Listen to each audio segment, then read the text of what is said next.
인데요. 자, 오늘은 그대로 되었습니다라는 제목으로 잠시 은혜를 나누고자 하겠습니다. 여러분, 지금은 모든 사람들이 아이를 낳을 때 산부인과에 가서 출산을 하죠. 그죠? 여기 계신 분들도 다 병원 가서 나셨죠? 그죠? 예. 그런데 우리 부모님 시대만 해도 병원보다는 대부분 집에서 나왔습니다. 예, 그래서 동네나 지역마다 출산을 돕는 산파라고 그러죠. 옛날에는 뭐 조산원이라고도 하고 그랬는데 이 산파 할머니들이 있었고요.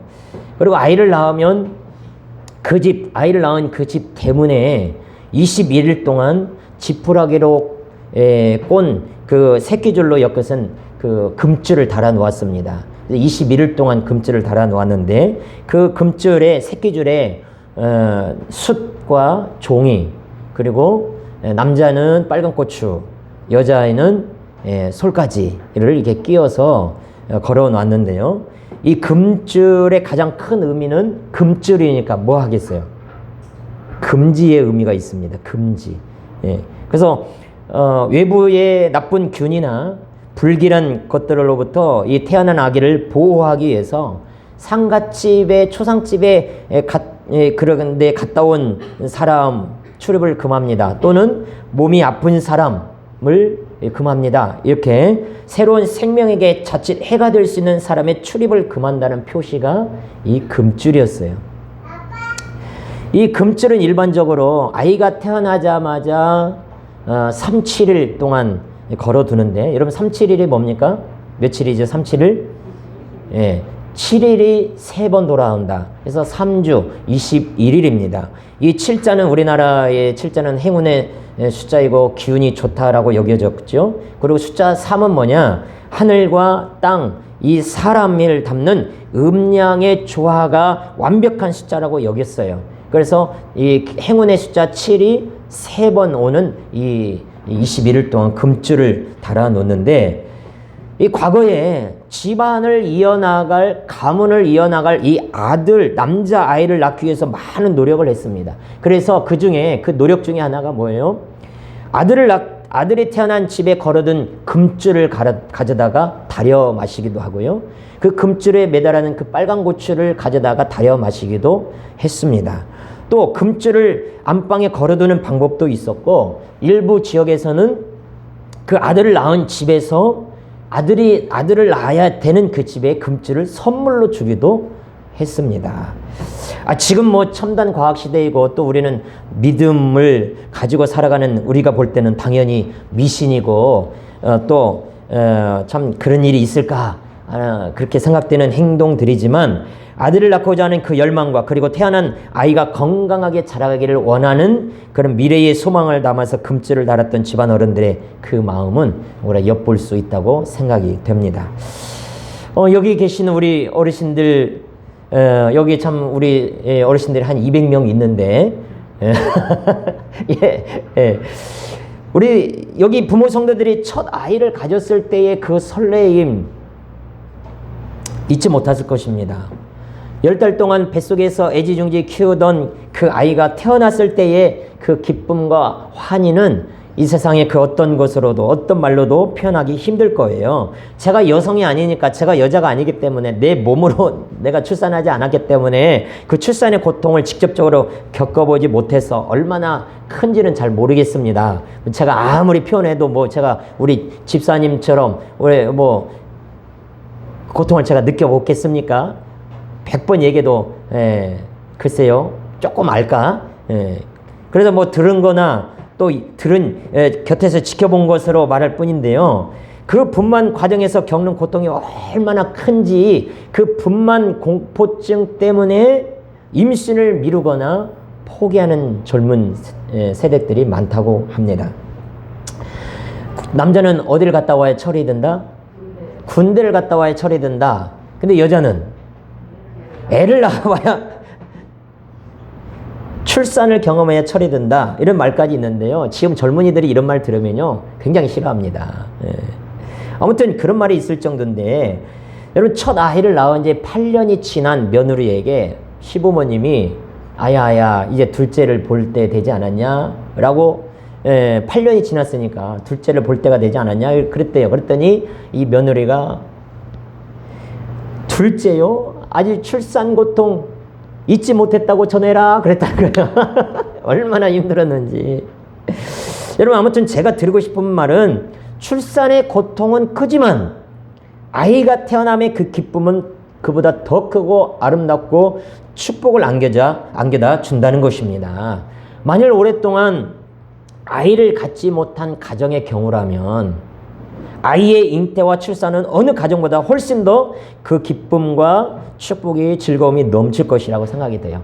오늘 본문에 마치 사가랴와 엘리사벳 부부의 가정처럼 말입니다. 우리가 앞서 며칠 전에 본 것처럼 이 사가랴와 엘리사벳은 아이가 없었고 이미 나이가 많았기 때문에 아이를 갖기는 불가능했어요. 엘리사벳의 당신의 나이는 50대 중반으로 여깁니다. 그리고 남편 사가랴는 60대 초반으로 봅니다. 그러니까 그 나이에 이미 육체적으로는 아이를 가질 수가 없는 때예요. 그러나 하나님은 이들의 오랜 기도를 들으셨고 그들에게 궁의를 여기사 태의문을 열어주셨습니다. 그래서 노년 때에 임신하게 되었어요. 사가랴의 이름의 뜻이 뭐라고 그랬죠? 여호와께서 기억하신다는 뜻이었습니다. 그러니까 여호와께서 기억하신다는 이 사가랴의 이름의 뜻과 같이 하나님이 그들을 기억하시고 하나님의 능력 가운데 아이를 갖게 된 것입니다. 오늘 본문의 말씀은 이 엘리사벳이 드디어 10달 후에 아들 요한을 출산하는 내용입니다. 이 구약의 말라기 선지자 이후에 400년 만에 등장한 구약의 마지막 선지자이고 또 예수 그리스도의 그 사역을 예비했다는 점에서 아주 중요한 위치를 차지하는 이 세례 요한이 출산하는 그 과정을 통해서 오늘 한 가지 은혜를 나누고자 합니다. 따라서 하겠습니다. 하나님의 약속은 그대로 되었습니다. 다시 한번요. 하나님의 약속은 그대로 되었습니다. 여러분, 하나님은 참으로 신실하시고 전능하신 분임을 믿습니다. 그래서 그가 말씀하시고 약속하신 모든 것은 그대로 이루어 주십니다. 저는요, 성경에 오늘 말씀을 준비하다가 성경을 다시 보았는데 성경을 시작하는 첫 번째 창세기 1장에서 제일 많이 반복되는 말씀이 뭐죠? 그대로 되니라. 그대로 되니라. 하나님이 말씀하시니 그대로 되니라는 것이에요. 성경이 펼쳐지는 그 하나님의 말씀의 첫 부분이 그대로 되니라로 반복되고 있다는 거예요. 그것이 창세기 1장에서 뿐만 아니라 성경 내내 그리고 지금도 우리 삶 가운데서도 하나님이 약속하시고 하나님이 말씀하신 것은 그대로 이루어지는 줄로 믿습니다. 오늘 본문도요, 그대로 이루어지는 몇 가지가 있었어요. 첫 번째 그대로 됨은 57절입니다. 57절 읽겠습니다. 시작. 엘리사벳이 해산할 기한이 차서 아들을 낳으니, 뭘 낳으니? 아들을 낳으니. 자, 이것은 어떤 말씀이 그대로 이루어진 내용이냐? 13절 보겠습니다. 13절. 오늘은 앞에와 오늘 본문을 이렇게 오고 가겠습니다. 13절 시작. 천사가 그에게 이르되 사가랴여 무서워하지 말라. 너희 간구함이 들린지라. 내 아내 엘리사벳이 내게 아들을 낳아주리니 그 이름을 요한이라 하라. 여러분, 사가랴가 성전에서 분향할 때에 가브리엘 천사를 통해서 하신 하나님의 말씀 그대로 오늘 57절에서 이루어진 것입니다. 10달 전에 가브리엘 천사를 통해 말씀하신 대로 이루어졌어요. 분명 하나님은 아이를 낳을 것이다. 아이를 낳을 것이다. 그리고 쌍둥이나 딸이 아니라 아들을 낳을 것이라고 말씀하셨어요. 그런데 생각해 보세요. 엘리사벳이 아이를 가졌어요. 그런데 중간에 유산이 되어버렸어요. 그럼 하나님 말씀대로 되어진 게 아니죠. 중간에 유산이 되거나 또는 출산을 했는데 쌍둥이를 낳거나 딸을 낳았어요. 그럼 이것도 하나님의 말씀대로 된 것이 아니에요. 왜? 하나님은 분명히 누구를 낳으리니? 아들을 낳으리니 그랬으니까 아들을 낳으리니 그랬으니까 낳아야 돼요. 낳되 누구를 낳아야 돼요? 아들을 낳아야 되는 것이다. 할렐루야. 그러니 성전에서 분향할 때 가브리엘 천사를 통해서 약속하신 그 순간부터 가장 바쁜 분은 누구셔야 돼요? 하나님이신 거예요. 예, 가장 바쁘고 가장 신경 써야 되고 가장 애쓰신 분은 사가랴도 아니요 엘리사벳도 아니요 누구요? 하나님이에요. 하나님. 자기가 하나님께서 말씀하셨으니 그대로 이루어져야 되니까. 제가요 요즘은 제가 우리 애들한테 함부로 약속 안 합니다. 옛날에는 뭐 해줄게 뭐 이거 하면 뭐 해줄게 약속했거든요. 지금은 잘 안 합니다. 왜? 뱉은 말 그대로 해야 되니까 잘 안 해요. 그 말씀을 이루기 위해서 친히 애쓰셨어요. 엘리사벳이 유산되지 않도록 붙드셨고 쌍둥이나 딸 아이가 아니라 난자와 정자가 수정할 때 분명 성 염색자가 XY를 가진 그 남자아이가 수정될 수 있도록 하나님이 역사하셨습니다. 우리는 그냥 하나님의 말씀이니까 그대로 되겠지 되는 거야 라고 생각할 수 있지만 되어지는 그 모든 과정 안에는 하나님의 보이지 아니하는 손길과 또 일하심이 있는 거예요. 여러분이 이 땅에 태어나게 된 것도 하나님의 일하심이요 하나님의 계획하심 속에서 이루어졌음을 믿습니까? 부모님의 결혼과 사랑, 그리고 10달 동안의 태중의 보호, 안전한 태어남, 이 모든 하나하나의 일 가운데서 하나님의 따뜻하시고 하나님의 완전하신 손길이 여러분과 함께 하셨음을 믿습니다. 그러니까 나의 존재는, 여러분의 존재는 우연히 태어난 것이 아니라 하나님의 완벽하신 계획 속에서 이루어진 것이고 하나님의 그 계획 속에서 지금도 살아가고 있는 것입니다. 두 번째 그대로 됨은 58절입니다. 58절 읽습니다. 시작. 이웃과 친족이 주께서 그를 크게 긍휼히 여기심을 듣고 함께 즐거워하더라. 아멘. 이것은 어떤 말씀이 그대로 이루어졌나요? 14절입니다. 14절 시작. 너는 기뻐하고 즐거워할 것이요 많은 사람도 그의 태어남을 기뻐하리니. 여러분 이 땅에 태어난 어떤 생명도 귀하지 않는 생명 없습니다. 건강한 몸으로 태어났든 장애를 가지고 태어났든 가난한 집안에서 태어났든 부잣집에서 태어났든 10달을 다 채우고 태어난 아이든 아니면 37주 미만의 미숙아로 태어난 아이든 어느 누구도 함부로 그 생명을 대할 수가 없어요. 생명은 다 귀한 것입니다. 우리나라에는 한때 남아선호 사상이나 남존 여비와 같이 성차별적 시대가 있어 왔어요.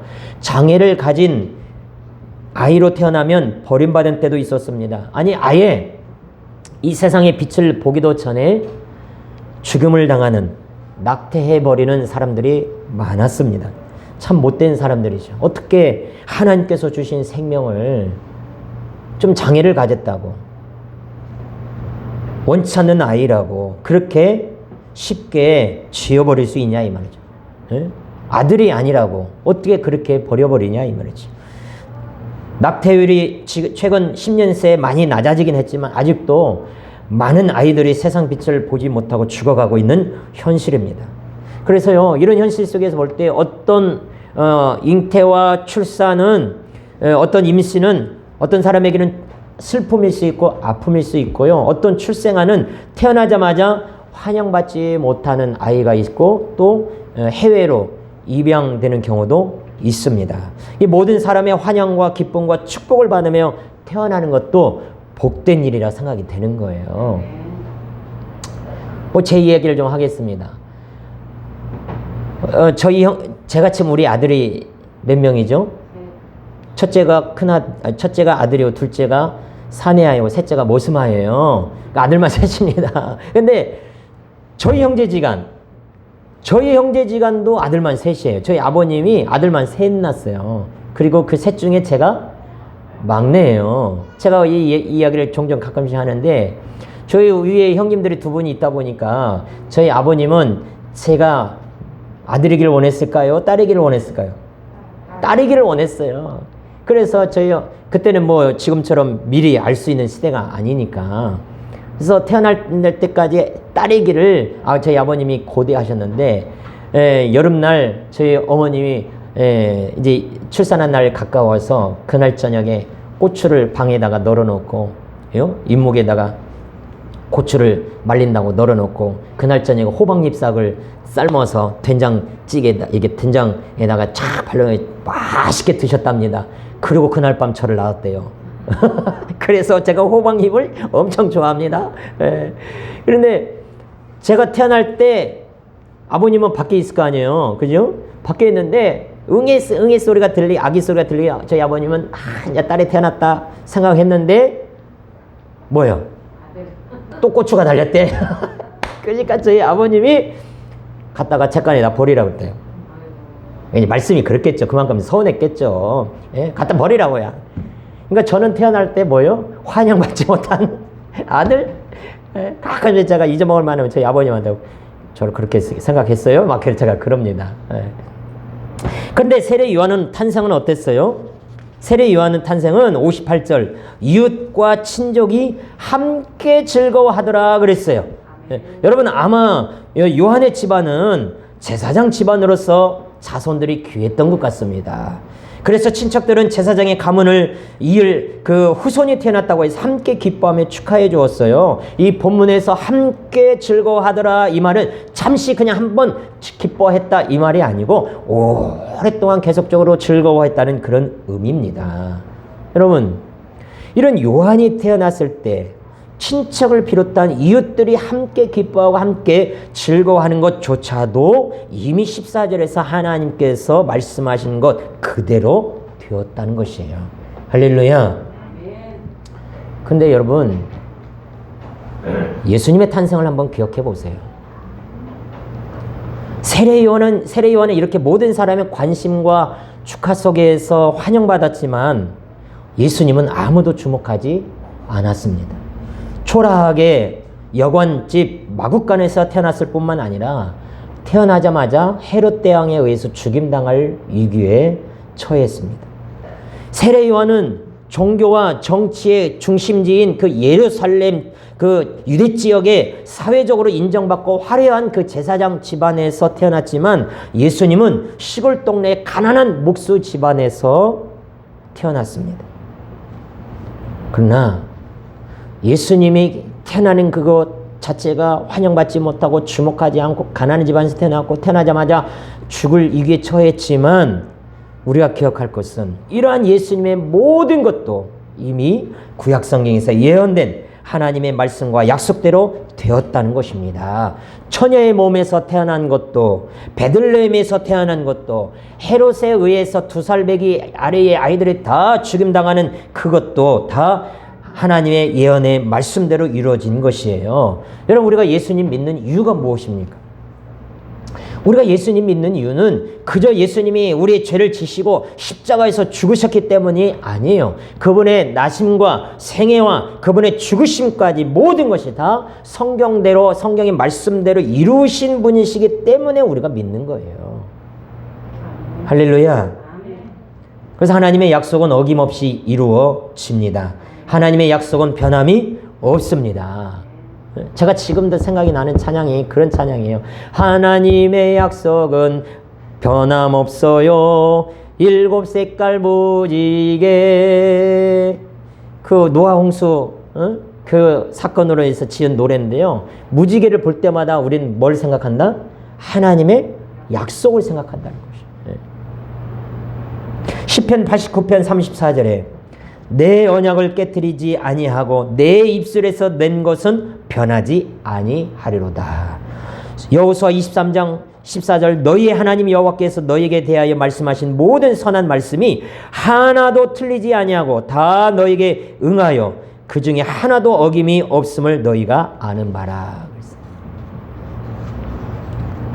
하나님은 우리에게도 여러 가지를 약속하셨습니다. 하나님은 우리에게 영생을 약속하셨습니다. 그리고 용서를 약속하셨습니다. 하나님은 우리에게 성령을 보내주시겠다고 약속하셨고 또 성령의 열매를 약속하셨습니다. 두려움 가운데 우리를 구하시겠다고 약속하셨습니다. 우리가 기도하는 우리 자녀들을 하나님께서 구원하시겠다고 약속하셨습니다. 하나님은 우리의 모든 필요를 공급해 주실 뿐만 아니라 좋은 것을 우리에게 아낌없이 주실 것을 약속하셨습니다. 우리에게 구하는 자에게 응답해 주시겠다는 기도의 응답도 약속하셨고 늘 함께 하시겠다고 하는 임마누엘도 약속하셨습니다. 모든 시험으로부터 우리를 건지시겠다고 약속하셨고 우리에게 건강과 치유를 약속하셨습니다. 죽은 자가 다시 살 것을 약속하셨습니다. 우리가 해로움을 당할 때에 지켜주시겠다고 보호해 주시겠다는 약속도 하셨습니다. 예수님께서 다시 오시겠다고 하는 그분의 재림을 약속하셨어요. 하나님은 새하늘과 새 땅, 하나님의 나라, 저 천국을 우리에게 약속하셨습니다. 그리고 그 천국에서의 죽음, 사망, 눈물, 고통, 아픔을 끝내시겠다고 약속하셨습니다. 이 모든 약속들이 그대로 이루어질 줄로 믿습니다. 진실인 줄로 믿습니다. 우리는요, 하나님께 내가 한 약속을 매번 우리는 번복하잖아요.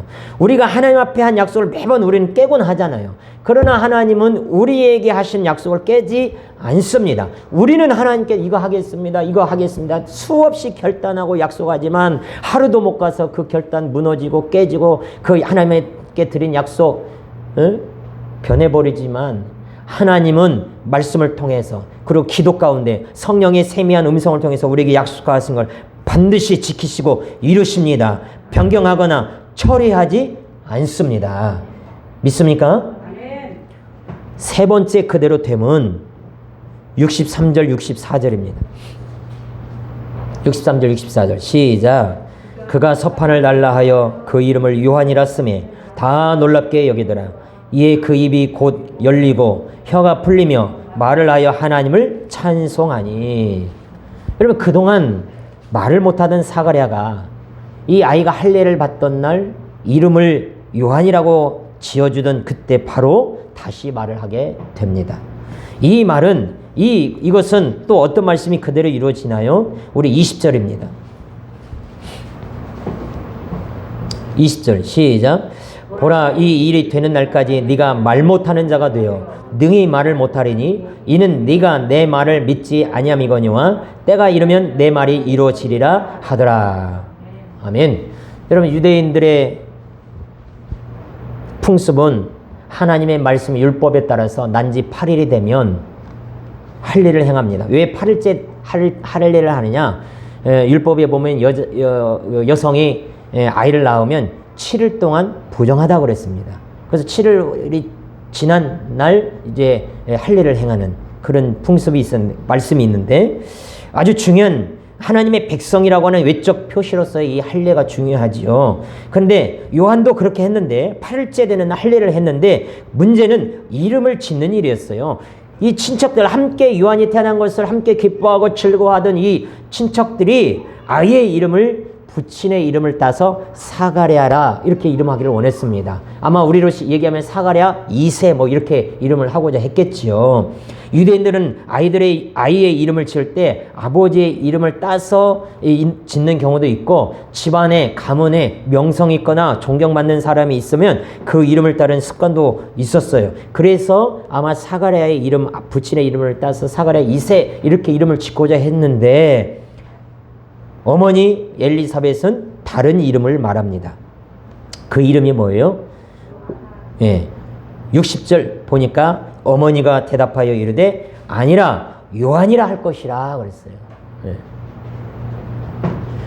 모친 엘리사벳은 망설임 없이 요한이라고 이름으로 부르겠다고 선언하는 거예요. 그래서 사람들이 이해를 못하고 다시 그 사가랴에게 다시 한번 묻습니다. 이름을 뭐라고 지을까? 사가랴 2세라고 할까? 아니면 엘리사벳이 하는 대로 요한이라 할까? 어떻게 할까? 했더니 사가랴가 칠판을 달라 해서 글씨를 썼어요. 그랬더니 그 이름이 뭐라?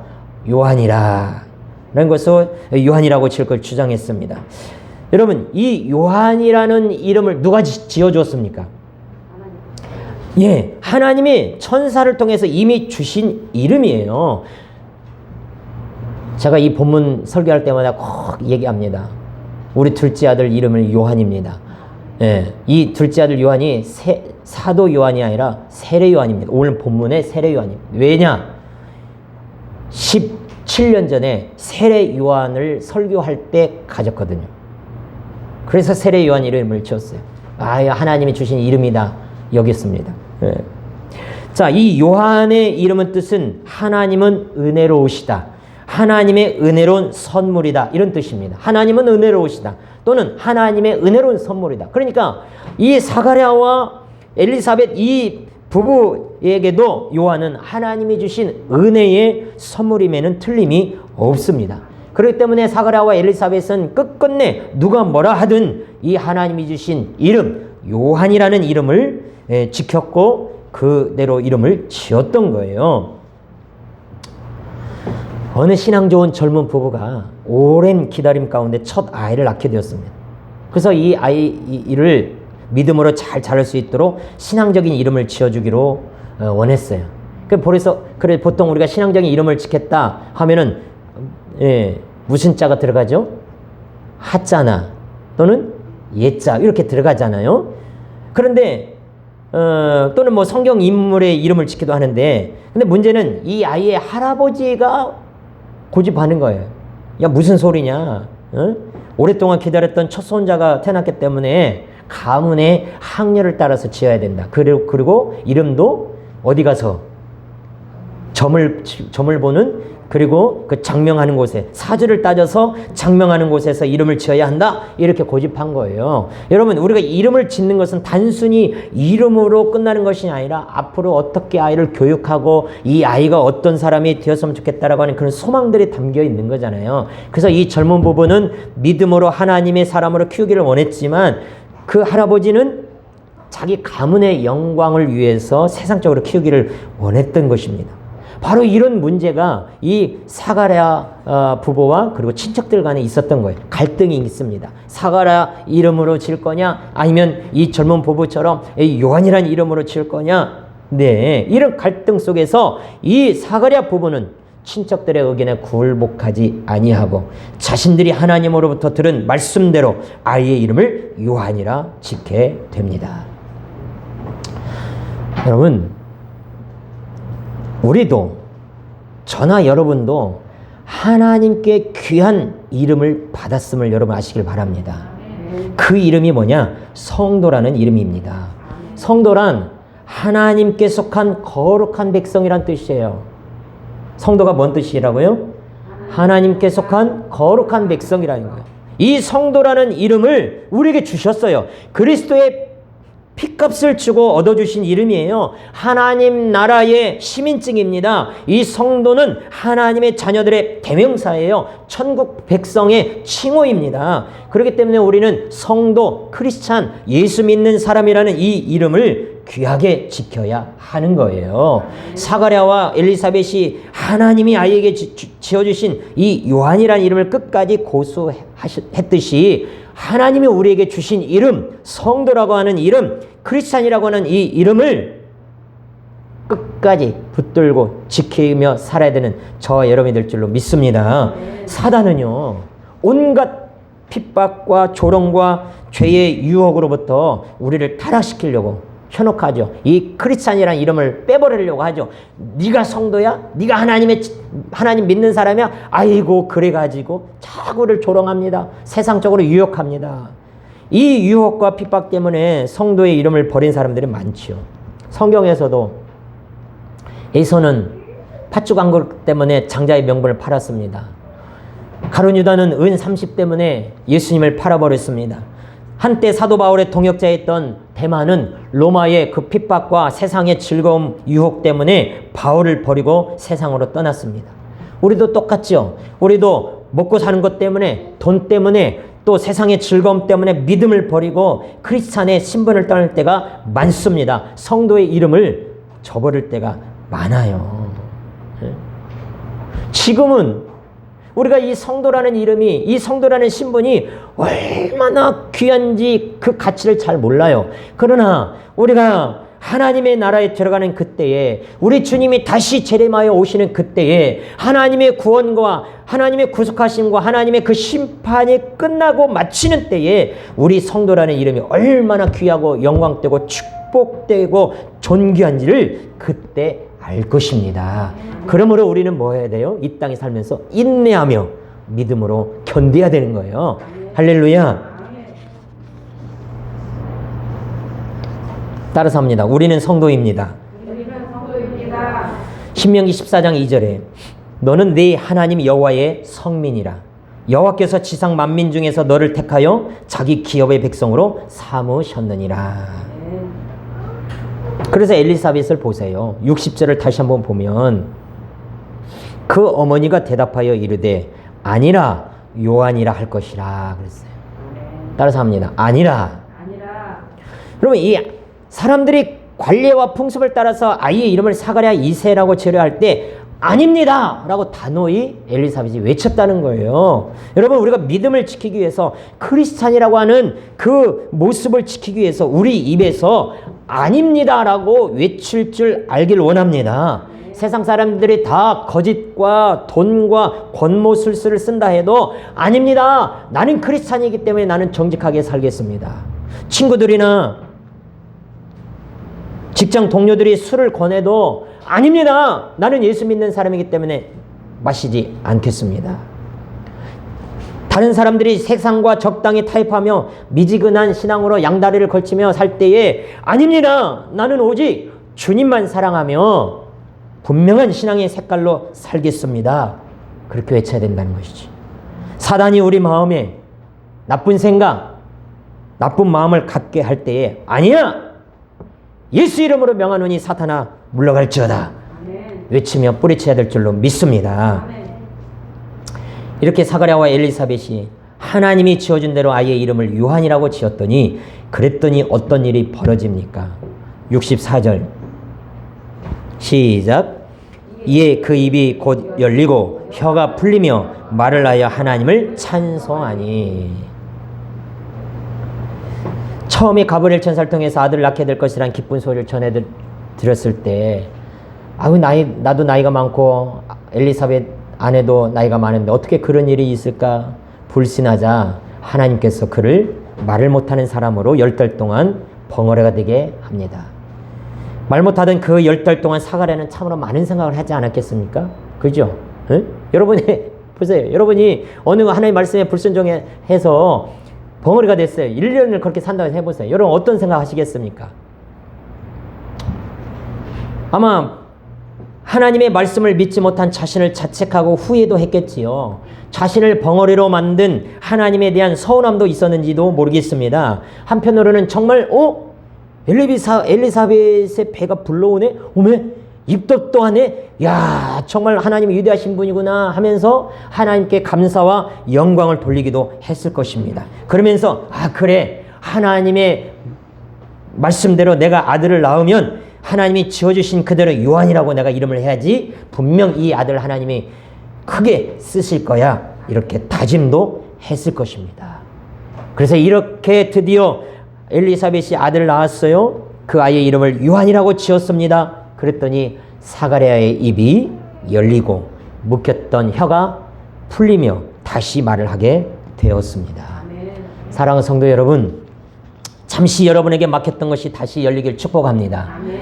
묶였던 것들이 다시 풀리길 축복합니다. 아멘. 그래서 예전의 것들보다 더 잘되고 더 형통하고 더 크게 이루어지는 은혜, 회복되는 은혜가 있기를 주의 이름으로 축복합니다. 아멘. 마지막 한 가지만 더 살펴보죠. 이 사가랴가 다시 말을 하게 되자 첫 번째 한 것이 무엇인가요? 1번, 그동안 말 못했으니까 깝깝해가지고 큰 소리로 고함 한번 질렀다. 2번, 아들, 그렇게 보고 싶었던 아들 요한의 이름을 불렀다. 3번, 그동안 하지 못했던 말들을 아내에게 폭풍수다를 쏟아내었다. 뭐예요? 아닙니다. 다시 말을 하게 된 이 사가랴는 제일 먼저 한 것이 뭐냐? 찬송했다는 것입니다. 64절 다시 한번 읽겠습니다. 64절 시작. 이에 그 입이 곧 열리고 혀가 풀리며 말을 하여 하나님을 찬송하니. 여러분 얼마나 하고 싶은 말들이 많았겠습니까? 아내의 이름도 부르고 아들의 이름도 불러보고 싶었지 않았겠습니까? 그러나 그가 처음 내뱉은 말은 그대로 이루어 주신 하나님을 찬송하는 일이었습니다. 그때 부른 찬송의 내용이 바로 68절에서 79절의 내용인 거예요. 앞부분은 예수 그리스도에 대한 찬양이고 뒷부분은 자신의 아들 요한에 대한 하나님 앞에 감사의 예언의 찬송입니다. 우리는 얼마나 찬송을 부릅니까? 내게 되어지는 일들, 내게 벌어지는 일들을 보면서 제일 먼저 떠오르는 것은 무엇이고 우리 입술에서 내뱉는 말들은 무엇인가요? 모든 것을 합력하여 선을 이루시는 하나님 앞에 감사하시는 여러분이 되길 바랍니다. 우리에게 가장 좋은 것으로 공급하시고 가장 선한 길로 인도하시는 하나님께 영광과 찬송을 올려드리기를 바랍니다. 우리가 사람끼리도 뭐예요? 고마움과 감사를 자꾸 표현하면 관계가 좋아지잖아요. 그것이 당연한 예의잖아요. 마찬가지입니다. 하나님께도 늘 감사의 찬송을 부르시는 여러분이 되기를 원합니다. 결론입니다. 이 본문의 말씀에 나이 많은 엘리사벳의 이 기적적인 출산이잖아요. 그죠? 기적적으로 하나님의 능력으로 하나님의 긍휼하심으로 기적적으로 말씀대로 이루어지는 출산인데 이 엘리사벳의 이 출산은 바로 이제 곧 다음 주부터 살펴보는 예수님의 탄생, 처녀 마리아가 출산하는 기적 또한 이루어질 것을 기대하게 합니다. 할렐루야. 엘리사벳의 기적적인 출산은 처녀가 마리아가 예수님을 출산하는 그것을 기대하게 만든다 이 말이죠. 더 나아가서 우리에게도 기대하게 합니다. 하나님을 신뢰하고 하나님의 말씀을 붙들고 사는 우리에게도 그 말씀이 그대로 이루어질 것을 기대하게 하는 거예요. 우리에게 무엇인가 큰 일이 닥치고 어려운 일이 닥치고 큰 여러 것과 같은 문제가 홍해와 같은 문제가 내 앞에 떡하니 버티고 있을 때 하나님의 말씀 붙들고 하나님 앞에 기도하고 하나님의 말씀에 순종하면 이 모든 것이 무너지고 갈라지는 역사가 있을 것이라고 하는 불가능한 일들이 믿음 가운데 기도하며 살다 보면 가능케 될 것을 기대하게 하는 것이 오늘 본문의 말씀이에요. 그래서 날마다 하나님이 일하실 것을 기대하는 삶을 사시는 여러분이 되길 원합니다. 그래서 결국에는 여러분의 입술에서 뭐라고 고백해요? 아, 정말 그대로 되었어. 하나님의 말씀대로 그대로 되었어. 고백하게 된 그 주인공들이 다 되시길 주의 이름으로 축복합니다. 하나님 아버지, 하나님의 말씀 그대로 되는 줄로 믿습니다. 하나님의 말씀 붙들고 살아가는 저희들이 되게 하여 주옵소서. 오늘도 일하실 하나님을 기대하며 살겠습니다. 역사하여 주옵소서. 예수님의 이름으로 기도합니다. 아멘. 우리 찬송가 546장을 찬송하겠습니다. 하나님의 말씀을 그대로 이루어지길 소망하면서 546장입니다.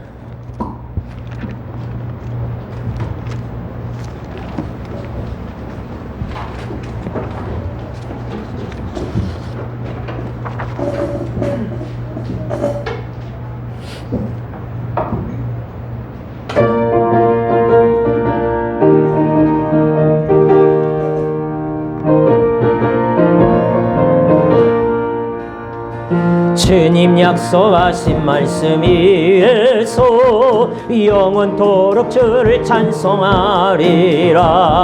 소리 높여 주께 영광 돌리며 약속 믿고 굳게 서리라. 굳게 서리 영원하신 말씀 위에 굳게 서리 굳게 서리 그 말씀 위에 굳게 서리라.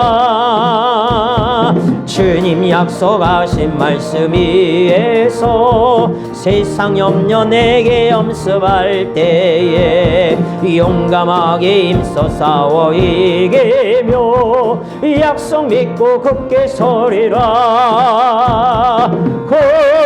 굳게 서리 영원하신 말씀 위에 굳게 서리 굳게 서리 그 말씀 위에 굳게 서리라. 주님 약속하신 말씀 위에서 영원하신 주의 사랑 힘입고 성령으로 힘써 싸워 이기며 약속 믿고 굳게 서리라. 굳게 서리 영원하신 말씀 위에 굳게 서리 굳게 서리 그 말씀 위에 굳게 서리라. 주님 약속하신 말씀 위에서 성령 인도하는 도로 행하며 주님 품에 항상 안식 얻으며 약속 믿고 굳게 서리라.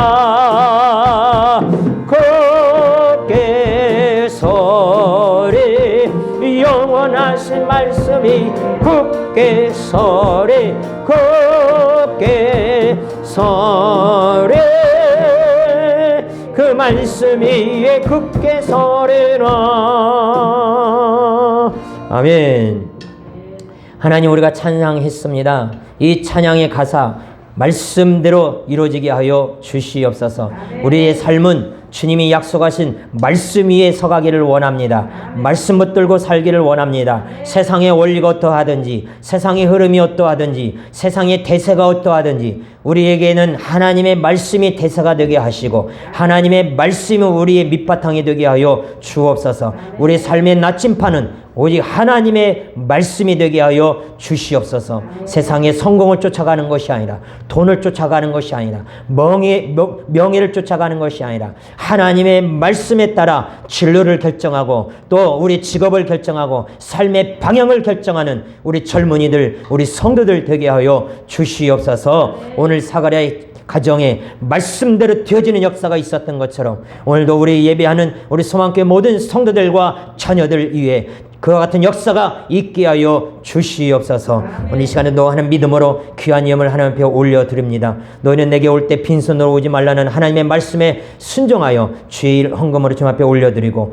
또 범사에 감사하라는 하나님의 말씀들 기억하여 감사 예물로 드리고 또 주님께서 일하게 하신 그 일하는 것 중에 소득 중에 10분의 1을 구별하여 10의 1조를 하나님 앞에 올려드립니다. 교회를 생각해서 건축원금과 또 이 땅에 하나님의 나라를 전하기 위하여서 선교 예물로도 드립니다. 하나님께서 축복하여 주시고 이 예물을 통하여서 하나님이 흠명하시되 하나님의 나라가 또한 교회가 영원 권하는 일에 이 예물이 귀하게 사용되게 하여 주시옵소서. 사랑하는 성도들의 가정마다 물질의 축복을 허락하여 주시옵시고 물질이 없어서 눈물 흘리는 일이 없게 하여 주시옵소서. 몸이 아파서 병원 가는데 하나님 돈이 없어서 병원을 가지 못하고 자녀들에게 하나님 무엇인가 해주고 싶은데 돈이 없어서 해주지 못하는 눈물 상황이 생기지 않도록 하나님 지켜주시고 붙잡아 주시고 공급하여 주시옵소서.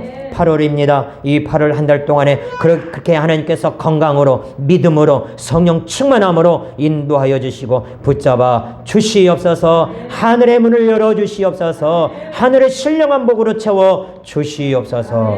우리 주님 예수님의 이름으로 축복하며 기도하옵나이다. 아멘. 예, 광고는 우리 주보를 참고하시고요. 우리 옆 사람 인사하겠습니다. 예수님 때문에 행복합니다. 예, 하나님이 우리의 소망이십니다. 네, 이번 한 주간도 말씀 때문에 또 예배 때문에 승리하는 여러분 되기를 원합니다. 찬양하겠습니다. 너의 가는 길에 주의 평강이 있으리.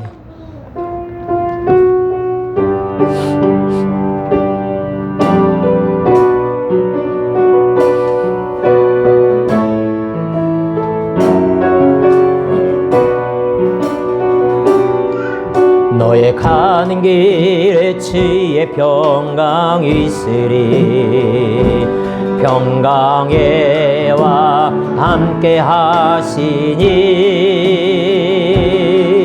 너의 걸음걸음 주 인도하시리.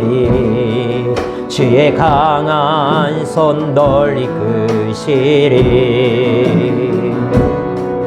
너의 가는 길에 주의 축복 있으리.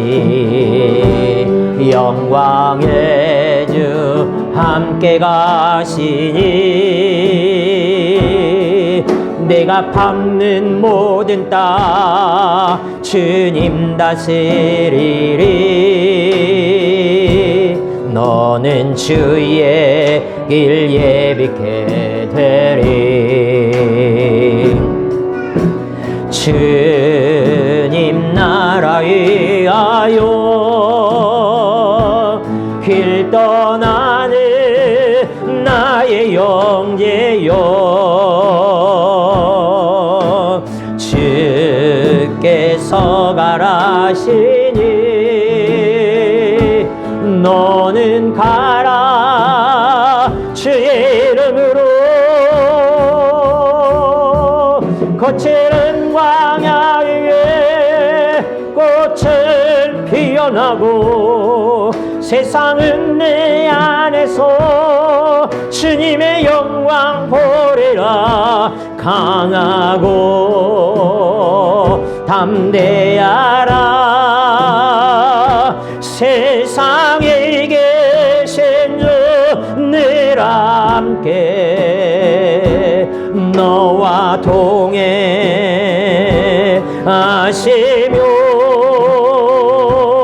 내게 세임을 주세. 주님 나라 위하여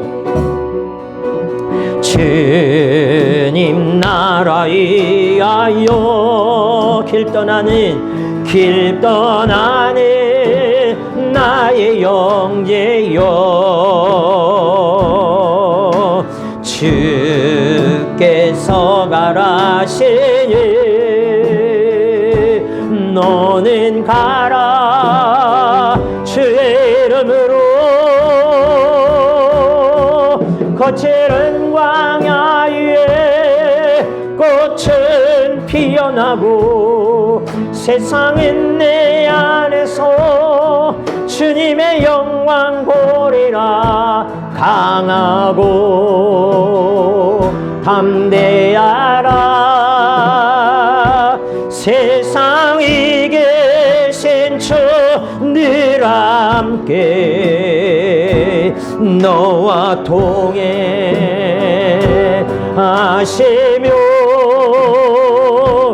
내게 세임을 주시리. 아멘.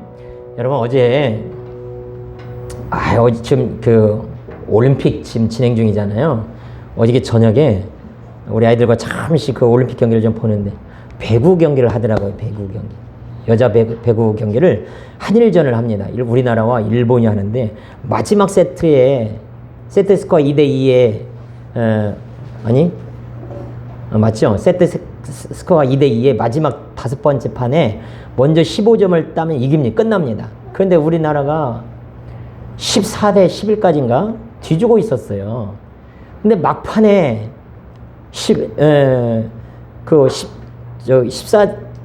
14점까지인가 이렇게 동점을 이루고 계속 우리나라가 이기고 해서 동점을 이루고 결국에는 역전을 해서 이겼습니다.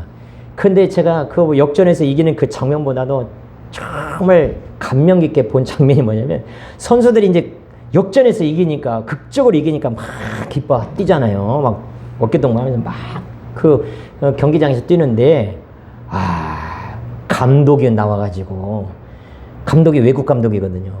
외국 감독이 나와가지고 우리나라 감독이 나와가지고 막 함께 뛰면서 막 어린 양처럼 막 뛰면서 즐거워하는 모습이 너무 인상적이었어요. 여러분 우리가 한 주간 살면서 그렇게 믿음으로 승리하고 이길 때 주님이 그렇게 더불어 기뻐하실 줄로 믿습니다. 나와 더불어 기뻐하시는 주님을 생각하면서 한 주간 사신 여러분 되기를 바랍니다. 지금은 우리 주 예수 그리스도의 은혜와 하나님의 크신 사랑과 성령님의 교통하심과 내주하심이 하나님의 말씀은 변함이 없고 취소가 없고 흔들림이 없고 그대로 이루어진다고 고백하고 믿고 살아가기를 원하는 우리 사랑하는 소망교회 성도들과 자녀들 위해 이제로부터 영원토록 함께 있을지어다.